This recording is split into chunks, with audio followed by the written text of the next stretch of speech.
پرۆژەیاسەی بودجەی گشتی ساڵی 2020 عێراق یەکێک بووە لەو پرسە گرنگانەی کە لە ساڵی 2019دا زۆرترین مشتومڕی لەسەر بووە، بەڵام بەهۆی خۆپیشاندان و ناڕەزایەتیەکان و دەست لە کارکێشانەوەی عادل عەبدولمەهدی سەرۆکوەزیرانەوە تاوەکو ئێستا بودجە ڕەوانەی پەرلەمان نەکراوە، بۆیە پەسەندکردنیشی دواکەوتووە.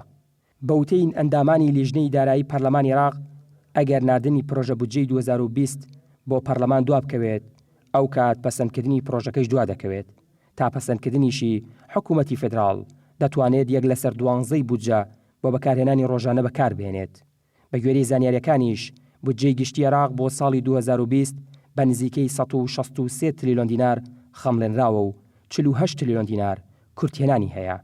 ئەوەش لە کاتێکدایە بودجەی 2019 عێراق 132 تریلیۆن دینار بووە و 27 تریلیۆن دینار کورتهێنانی هەبووە. هەروە لە 145 بودجەکە بۆ خەرجەکانی سەروەری دەڕوات کە زیاتر لە 65 تریلیۆن دینار دەکات.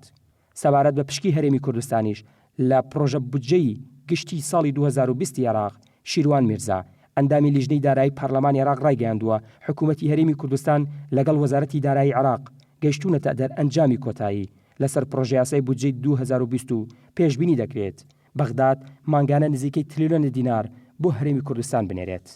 ئاماژەیش بەوە کردووە 15 بەرگە لە خەرجەکانی سەروەری هەڵوەشێنراونەتەوە. ئەوە ژوای کردووە پشکی هەرێمی کوردستان لە بودجە زیاد بکرێت. لە بەرامبەریشدا هەرێم ڕۆژانە 250,000 بەرمیل نەوت تەسلیمی بەغداد دەکات. شیروان میرزاوەشی خستە ڕوو بودجەی پێشمەرگە بۆ 68 ملیار دینار زیاد کراوە و گواستراوەتەوە بۆ سەر بودجەی وەزارەتی بەرگری عێراق و بڕیاریشە بخرێتە سەر موچەی فەرمانبەران.